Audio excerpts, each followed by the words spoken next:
പത്തരമാറ്റ് സീരിയലിലേക്ക് എല്ലാവർക്കും സ്വാഗതം. ഈ ചാനൽ ഇഷ്ടപ്പെട്ടാൽ ലൈക്ക് ചെയ്യുക, സബ്സ്ക്രൈബ് ചെയ്യുക. ആദർശ് അനിയുടെ അടുത്ത് പറയുന്നുണ്ട്, ഇനി നീ കല്യാണത്തിന് ഒരു തടസ്സവും നിൽക്കാൻ പാടില്ല. ഇത് നിൻ്റെ രണ്ടാമത്തെ കല്യാണമാണ്. അതുകൊണ്ട് ഇനി ആ നിശ്ചയം മുത്തശ്ശൻ തീരുമാനിച്ചതുപോലെ തന്നെ നടത്തട്ടെ.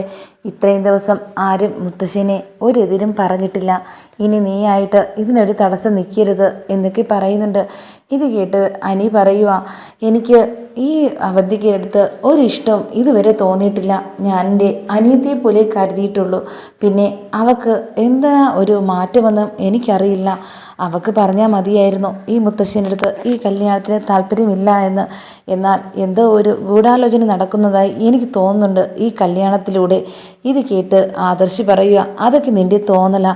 എന്തായാലും മുത്തശ്ശൻ ഉറപ്പിച്ചതല്ലേ, ഇത് തന്നെ നടക്കട്ടെ. ഇനി ഒരക്ഷരം നീ മിണ്ടിപ്പോരുത് എന്നൊക്കെ പറയുന്നു. ഇത് കേട്ടതും അനിയാണെങ്കിൽ സങ്കടത്തോടെ നിൽക്കുന്നുണ്ട്. ഈ സമയത്ത് നൈനവെന്ന് പറയുന്നുണ്ട്, എന്തായാലും മുത്തശ്ശൻ്റെ തീരുമാനം തന്നെ നടക്കണം. നമ്മുടെ ജീവിതത്തിൽ തന്നെ ഉണ്ടായ കുറേ കാര്യങ്ങളുണ്ട്, ഒരു മാറ്റം നമ്മുടെ ജീവിതത്തിൽ ഉണ്ടായിട്ടുണ്ട്. അത് നിനക്കറിയാവുന്നതാണ്. അതിനെല്ലാം ഒരു മുഖ്യ പങ്ക് മുത്തശ്ശനുണ്ട്. നമ്മളെതിരെ പറഞ്ഞിരുന്നെങ്കിൽ അതൊന്നും നമുക്ക് സാധ്യമാക്കുകയും ഒന്നുമില്ല. ഈ കുടുംബത്തിൻ്റെ നിലനിൽപ്പാണ് നമുക്ക് ആവശ്യം എന്ന് പറയുകയും ചെയ്യുന്നുണ്ട്.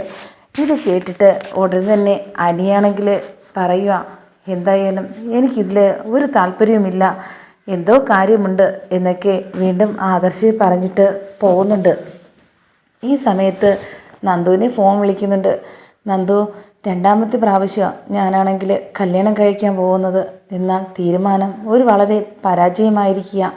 നിനക്കെന്തെങ്കിലും കഴിയാൻ പറ്റുമോ ഇതിനെ തീരുമാനം എടുക്കാൻ? എന്തെങ്കിലും കഴിയാൻ പറ്റുന്നത് ചെയ്യണം, അല്ല എങ്കിൽ എൻ്റെ ജീവിതം വെച്ചുള്ള കളിയാ എന്നൊക്കെ പറയുന്നുണ്ട്. ഇത് കേട്ടത് നന്ദു പറയുക, ഇനി എനിക്കിതിൽ ഒന്നും പറയാനില്ല. ഈ കല്യാണം തന്നെ നടക്കണം. അത് മുത്തശ്ശൻ്റെയും എല്ലാവരുടെയും തീരുമാനമാണ്. നീ അതിന് ഇനി തീരുമാനമെടുക്കേണ്ടത് നിൻ്റെ മാത്രമാണ്. നീ ഒഴിഞ്ഞു മാറരുത് എന്ന് പറയുന്നുണ്ട്. നീയാണോ ഇങ്ങനെയൊക്കെ പറയുന്നത്? നിനക്ക് എൻ്റെ അടുത്ത് ഇഷ്ടമുള്ളതല്ലേ, പിന്നെ എന്തിനാ നിനക്ക് ഇപ്പോൾ ഒരു മാറ്റം എന്നൊക്കെ അനി ചോദിക്കുന്നുണ്ട് നന്ദുവിൻ്റെ അടുത്ത്. ഇനിയൊന്നും പറയാനില്ല, നീ കല്യാണത്തിന് സമ്മതിക്കണം. അതുമാത്രമല്ല നീ നല്ലതുപോലെ ജീവിക്കണം സന്തോഷത്തോടെ. ഇനി എനിക്ക് അത് മാത്രമേ പറയാനുള്ളൂ എന്ന് പറഞ്ഞിട്ട് ഫോൺ കട്ടാക്കുന്നുണ്ട്. ഇത് കേട്ടതും എനിക്ക് സങ്കടം വന്ന് കണ്ണ് നിറയുകയാണ് ചെയ്യുന്നത്. ഇത് കണ്ടിട്ട് മുത്തശ്ശൻ അതുവഴി വരുന്നുണ്ട്. ചോദിക്കുക, നീ എന്തിനാ കരയുന്നേ? നീ അങ്ങനെ കണ്ണ് നിറഞ്ഞ് നിന്നെ കണ്ടിട്ടില്ലല്ലോ, എന്താ നിനക്കൊരു സങ്കടം? എൻ്റെ അടുത്ത് പറയുന്നൊക്കെ ചോദിക്കുന്നുണ്ട്. ഇല്ല മുത്തശ്ശ, എൻ്റെ സങ്കടം കാണാൻ വേണ്ടി ഈ വീട്ടിൽ ആരുമില്ല, മുത്തശ്ശൻ പോലും. നീ എന്താ ഇങ്ങനെയൊക്കെ പറയുന്നത് എന്നൊക്കെ വീണ്ടും ചോദിക്കുന്നുണ്ട്. അത് ഞാൻ എൻ്റെ ഈ കല്യാണ നിശ്ചയത്തെക്കുറിച്ച് തന്നെ പറയുന്നേ. ആദ്യത്തെ ഒരു നിശ്ചയം കഴിഞ്ഞപ്പോഴത്തേക്കും മുടങ്ങിയതാ എന്തോ ഒരു കാരണത്തിൽ. പക്ഷേ ഇപ്പോഴും അത് നടത്താൻ തീരുമാനിച്ചിരുന്നു. തടസ്സങ്ങൾ വന്നിട്ട് പോലും ഇത് നിങ്ങൾ നടത്താൻ തീരുമാനിച്ചില്ലേ? പിന്നെ എന്തിനാ ഞാൻ ഇനി ഇതിനെക്കുറിച്ച് പറയുന്നേ? എനിക്കൊന്നും പറയാനില്ല എന്നൊക്കെ പറയുന്നുണ്ട് അനി. അത് കേട്ടിട്ട് മുത്തശ്ശിയുടെ അടുത്ത് പറയുന്നുണ്ട് മുത്തശ്ശൻ, എന്തോ അവനൊരു വിഷമമുണ്ട്. അവൻ ഇപ്പോഴും ഈ കല്യാണത്തോട് ഒരു താല്പര്യവുമില്ല. എന്താ ഞങ്ങളുടെ കുടുംബത്തെ ഏറ്റവും നല്ലൊരു വിശേഷം അത് വരാൻ പോകുന്നത്. അതിനവർ തടസ്സം നിൽക്കുക, കരയുക, ഇതൊന്നും എനിക്ക് മനസ്സിലാവുന്നില്ല എന്നൊക്കെ പറയുന്നത് എന്ന് കേട്ടിട്ട് മുത്തശ്ശി പറയുക, എന്തോ എനിക്കൊരു സംശയം തോന്നിയിട്ടുണ്ട് അവൻ്റെ സ്വഭാവത്തിൽ. ആദ്യം വന്ന കല്യാണത്തെക്കാളും ഇപ്പോൾ ഇത്രയും തടസ്സം പറയുന്നത് ഇതിന് തന്നെയാണ്. അതിന് എന്തെങ്കിലും കാരണം കാണും, അത് നമ്മൾ മനസ്സിലാക്കുകയും ചെയ്യണം എന്നൊക്കെ പറയുന്നുണ്ട്. ഇനി മനസ്സിലാക്കാൻ സമയമൊന്നുമില്ല. എന്തായാലും ഞാൻ തീരുമാനിച്ചു തന്നെ നടക്കും. അത് ഏതായിരുന്നാലും അതിനൊത്ത് കൂടെ നിന്നാൽ മാത്രം മതി. ഞാൻ പറയുന്നത് കേട്ടുകൊണ്ട് നിൽക്കുന്നവർ മാത്രം ഈ വീട്ടിൽ നിന്നാൽ മതി എന്നൊക്കെ പറഞ്ഞിട്ട് മുത്തശ്ശൻ പോകുന്നുണ്ട്. അങ്ങനെ നന്ദുവിൻ്റെ അമ്മ പറയുന്നുണ്ട്, നന്ദു, നമുക്കാണെങ്കിൽ കല്യാണത്തിന് തലേ ദിവസം നമുക്ക് അങ്ങോട്ട് പോകണം. അതുപോലെ തന്നെ എല്ലാത്തിനും നമ്മൾ മുന്നിട്ട് നിൽക്കണം. അവിടെ നമ്മുടെ ഞാൻ അവിടെ ഉണ്ട്. അതുകൊണ്ട് തന്നെയാണ് അവൾക്കൊരു സപ്പോർട്ടായിട്ട് നമ്മളവിടെ വേണം. ഞാൻ വരുന്നില്ല, നിങ്ങൾ പോയാൽ മതി എന്ന് നന്ദു പറയുന്നുണ്ട്. പിന്നെ ഒരു കാര്യം കൂടെ, നീ അടുത്ത് നിൻ്റെ കല്യാണം നല്ലതുപോലെ നടത്തണം.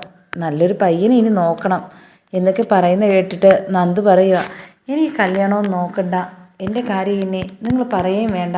എനിക്ക് ഇപ്പോൾ എൻ്റെ ഈ ഒരു ജീവിതം മതി. എനിക്ക് കല്യാണമെന്ന് തോന്നുമ്പോൾ മാത്രം ഞാൻ നിങ്ങളുടെ അടുത്ത് പറയാം. ഇനി അതിനെക്കുറിച്ച് എന്നെ നിർബന്ധിക്കരുത് എന്നൊക്കെ പറയുന്നുണ്ട്. ഇത് കേട്ടതും അമ്മ പറയുന്നുണ്ട്, എന്തായാലും നിൻ്റെ ഇഷ്ടം ഏതോ അതുപോലെ ആയിക്കോട്ടെ. എന്നാലും പ്രേമമെന്ന് പറഞ്ഞ് എൻ്റെ അടുത്തൊന്ന് പറയാൻ വരരുത്. ഞങ്ങൾ നോക്കിത്തരും നല്ലൊരു പയ്യനെ നിനക്ക് പറ്റിയത് എന്നൊക്കെ പറയുന്നുണ്ട്. ഇത് കേട്ടത് നന്ദു പറയുക, എനിക്ക് പ്രേമം ഉണ്ടെങ്കിൽ ഞാൻ നിങ്ങളുടെ അടുത്ത് തുറന്ന് പറയും. അതെനിക്ക് നടത്തി തരുകയും ചെയ്യണം. എനിക്ക് അത്രയേ ഉള്ളൂ. അല്ലാതെ എന്നെ ഇപ്പോഴൊന്നും നിർബന്ധിക്കരുത് ഒരു കല്യാണത്തിന് എന്നൊക്കെ പറയുന്നുണ്ട്. അങ്ങനെയാണെങ്കിൽ കല്യാണ നിശ്ചയത്തിന് വേണ്ടി എല്ലാവരും തയ്യാറായിരിക്കുക. ആ സമയത്ത് അബിയാണെങ്കിൽ അവന്തികയുടെ അടുത്ത് പറയുന്നുണ്ട്, അവനാണെങ്കിൽ ഈ കല്യാണത്തിന് ഒരു താല്പര്യവുമില്ല. എൻ്റെ അടുത്ത് പറയുകയും ചെയ്തു. പക്ഷേ നീ എന്താ വീണ്ടും തിരിച്ച് നിൻ്റെ പ്രതികരണം എന്നൊക്കെ അബി ചോദിച്ചപ്പോഴത്തേക്കും അവന്തിക പറയുക, അത് എനിക്ക് ഇഷ്ടമില്ലാത്തയാളെ എനിക്കും ഇഷ്ടമില്ല. പക്ഷേ ഈ ഒരു കല്യാണത്തിലൂടെ നമ്മുടെ ഒരു വിജയത്തിന് വേണ്ടി ഞാനത് കൂടെ നിൽക്കുക തന്നെ ചെയ്യും. അതിൻ്റെ ഒരു ആവശ്യമാണ്.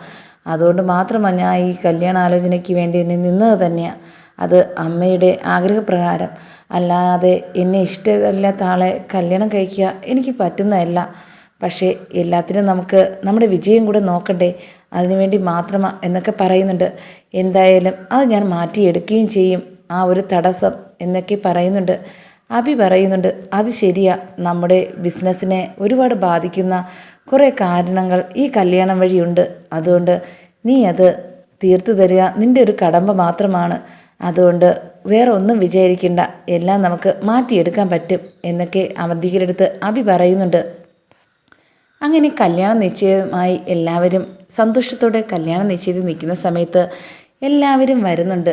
എല്ലാവരും വന്നപ്പോഴത്തേക്കും ഒരു സങ്കടഭാവത്തിൽ ഒരു സന്തോഷവും ഇല്ലാതെ നിൽക്കുന്ന അനിയുടെ അടുത്ത് മുത്തശ്ശൻ പറയുക, ആദർശം എന്താ നിനക്കാണെങ്കിൽ ഇപ്പോഴും നിൻ്റെ മനസ്സിൽ എന്തോ ഉണ്ടല്ലോ, എന്താ പറ്റി എന്നൊക്കെ ചോദിച്ചിട്ട് ഒന്നും പറയുന്നില്ല. ആരോ പിടിച്ചു കെട്ടി കല്യാണത്തിന് കൊണ്ട് നിർത്തിയിരിക്കുക എന്നൊക്കെ പോലെയാ നിൻ്റെ നിൽക്കുന്നത് എന്നൊക്കെ പറയുന്നുണ്ട് ആദർശ്. ഇത് കേട്ടത് പറയുന്നുണ്ട് അനി, അതെ എനിക്കിഷ്ടമില്ലാത്ത കല്യാണം, എനിക്കൊരു കുട്ടി ഇഷ്ടമാണ്. പക്ഷേ അതാരും മനസ്സിലാക്കുന്നില്ല. ഞാൻ നീ എന്ത് ചെയ്യാനാ എന്നൊക്കെ പറയുന്നുണ്ട്. അത് നീ നേരത്തെ പറയണ്ടായിരുന്നോ? അതുമാത്രമല്ല, അന്നാണെങ്കിൽ നിൻ്റെ കല്യാണ നിശ്ചയത്തിന് വന്നത് അറിയാലോ, നിൻ്റെ ആദ്യത്തെ ഭാര്യ വന്ന് ഇവിടെ ബഹളം വെച്ച് കേസ് കൊടുത്താ ഇതൊക്കെ മാറ്റിയത്. എന്നാൽ ഡൈവേഴ്സിൻ്റെ ഒരു കാരണം കൊണ്ട് മാത്രമാണ് അതിന്ന് ആ തടസ്സം മാറിക്കിട്ടിയത്. അത് മുത്തശ്ശൻ്റെ ഒരു കഴിവുകൊണ്ട് മാത്രമാണ്. അതുകൊണ്ട് ഇന്ന് നീ ഇതിന് തടസ്സം നിന്നാൽ നമ്മുടെ വീട്ടിന് അതൊരു വളരെ ഒരു ദോഷമാവാൻ പോകുന്നത്. അത് ചെയ്യാൻ പാടില്ല. അതുകൊണ്ട് നീ സന്തോഷത്തോടെ നിൽക്കുക എന്നൊക്കെ പറഞ്ഞ് ഉപദേശിക്കുന്നുണ്ട്. അങ്ങനെ എന്തു പറഞ്ഞിരുന്നാലും ഒരു ദേഷ്യഭാവത്തോടെ തന്നെയാണ് വീണ്ടും നിൽക്കുന്നത്. അങ്ങനെ എല്ലാവരും കൂടെ എതിരേറ്റ് അനിയും അത് വരികയും ചെയ്യുന്നുണ്ട്. ആ സ്ഥലത്ത് വന്ന് നിന്നിട്ട് ഹാളിലേക്ക് എല്ലാവരും എത്തുന്നുണ്ട്. ആ സമയത്താണ് അവന്തികയെ വിളിക്കാൻ വേണ്ടി പറയുന്നത്. അങ്ങനെ അവന്തികയെയും മുകളിലെന്ന് എല്ലാവരും കൂടെ കൊണ്ടുവരികയാണ്. നല്ല ഒരുങ്ങി നല്ല സന്തോഷത്തോടെ ഇറങ്ങി വരുന്നുണ്ട്.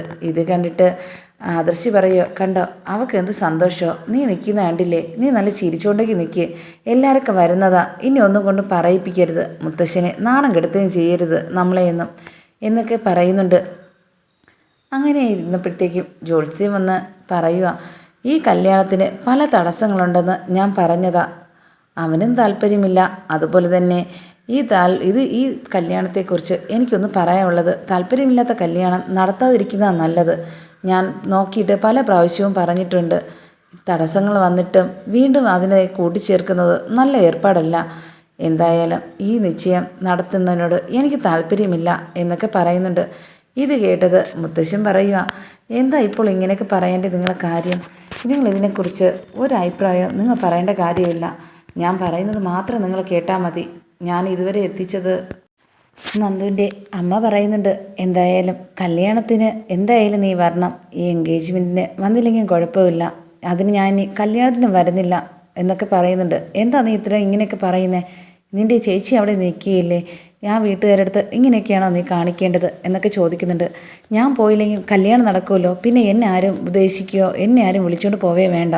കല്യാണം കഴിച്ചാൽ പോരെ എന്നൊക്കെ പറയുന്നുണ്ട്. അങ്ങനെ ഇരിക്കെ എല്ലാവരും കൂടെ വീണ്ടും നന്ദു പോവാതെ നന്ദുവിൻ്റെ അമ്മയൊക്കെ നിശ്ചയത്തിന് പോകാൻ ഇറങ്ങുകയാണ്. ആ സമയത്ത് ചോദിക്കുന്നുണ്ട് അച്ഛൻ, എന്താ അവളെ നീ രാവിലെ ദേഷ്യം പിടിപ്പിക്കുന്നേ? അവൾക്ക് ജോലി തിരക്ക് കാണും, പിന്നെ നീ അവളെ വിളിക്കുന്നത് എന്തിനാ? നീ അങ്ങ് പെയ്യാ പോരെ എന്നൊക്കെ ചോദിക്കുന്നുണ്ട്. ആദർശ് വിളിച്ചായിരുന്നു, പക്ഷേ അവൾ വരണില്ല എന്ന് ആദ്യമേ അവൻ്റെ അടുത്ത് പറഞ്ഞായിരുന്നു. പിന്നെ നീ വിളിക്കേണ്ട കാര്യമില്ല എന്നൊക്കെ പറയുന്നുണ്ട്. അവന്തിക അങ്ങനെ അമ്മയടുത്ത് പറയുന്നുണ്ട്, ഞാനിനി ഒരു കാര്യത്തിലും ഇനി ആരെയും ആശ്രയിക്കില്ല. ഇനി ഈ നിശ്ചയത്തോടുകൂടി നമുക്കുണ്ടാകുന്നത് ഏറ്റവും വലിയൊരു മാറ്റമാണ്. നമുക്കത് ഈ കുടുംബത്തിൽ തന്നെ വളരെ സന്തോഷം തരുന്നതുമാണ്. എന്നാൽ ചിലർക്കത് ദേഷ്യവും സങ്കടവും ആക്കാൻ പോകുന്ന കാര്യങ്ങളാണ്. എന്തായാലും പോട്ടെ, ഞാൻ ഇനി ഒരു കാര്യം നിങ്ങളുടെ അടുത്ത് ഞാൻ ഇനി പറഞ്ഞേക്കാം. ഇനിയാണെങ്കിൽ ആ ആദർശിൻ്റെ അടുത്ത് എന്നെ ഉപദേശിക്കാൻ വരില്ല എന്ന് പറഞ്ഞേക്കണം. എൻ്റെ അടുത്ത് നിശ്ചയം നടത്താൻ മുത്തശ്ശൻ പറഞ്ഞപ്പോൾ